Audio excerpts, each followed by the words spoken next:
பாஜக மாநில தலைவர் நயினா நாகேந்திரனுக்கு த்ரிஷா தனது கண்டனத்தை தெரிவித்திருக்கிறார்.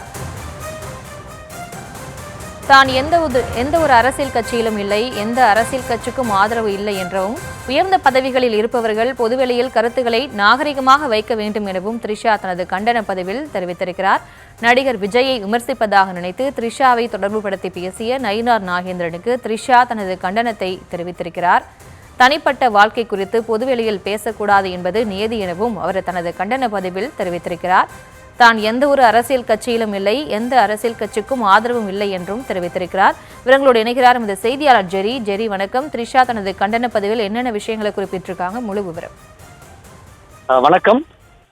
சில தினங்களுக்கு முன்பு தமிழக வெற்றி கழக தலைவர் விஜய் பங்கேற்ற நிகழ்ச்சியில் அவர் சில கட்சிகளை விமர்சனம் செய்திருந்தார். அதற்கு பதிலடி கொடுக்கும் விதமாக பாஜக மாநில தலைவர் நயினார் நாகேந்திரன் விஜயை த்ரிஷாவோடு தொடர்புபடுத்தி கடுமையான விமர்சனங்களை முன்வைத்திருந்தார். இதுவரை த்ரிஷா தரப்பிலிருந்து எந்தவித எதிர்வினையும் ஆற்றாமல் இருந்த நிலையில த்ரிஷா தரப்பு தற்பொழுது ஒரு கண்டன அறிக்கையை வெளியிட்டிருக்கிறது. அந்த அறிக்கையில மாநில அரசியல் துறையில் உயர்ந்த நிலை வகிக்கும் ஒருவரால் இத்தகைய அசிங்கமான மற்றும் பொருத்தமற்ற கருத்து கூறப்படும் என்று எங்கள் வாடிக்கையாளர் எதிர்பார்க்கவில்லை.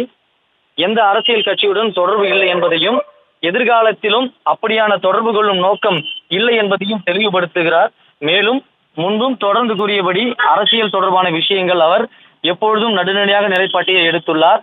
என் வாடிக்கையாளர் தனது கலை திறமையால் மட்டுமே அடையாளப்படுத்தப்பட்ட விருப்பப்படுகிறார். எந்த அரசியல் தொடர்போ அல்லது குற்றச்சாட்டுகளோ மூலம் அல்ல. மேலும் ஒருவரின் தனிப்பட்ட வாழ்க்கை பொதுமக்கள் விவாதத்திற்கோ கருத்துரைக்கோ உரியதாக இருக்கக்கூடாது என்பது பொதுவான நெறிமுறை. குறிப்பாக உயர்ந்த பதவியில் உள்ளவர்கள் பொது உரையாடல்களில் பொறுப்பும் சமநிலையும் கடைபிடிக்க வேண்டும் என எதிர்பார்க்கப்படுகிறது.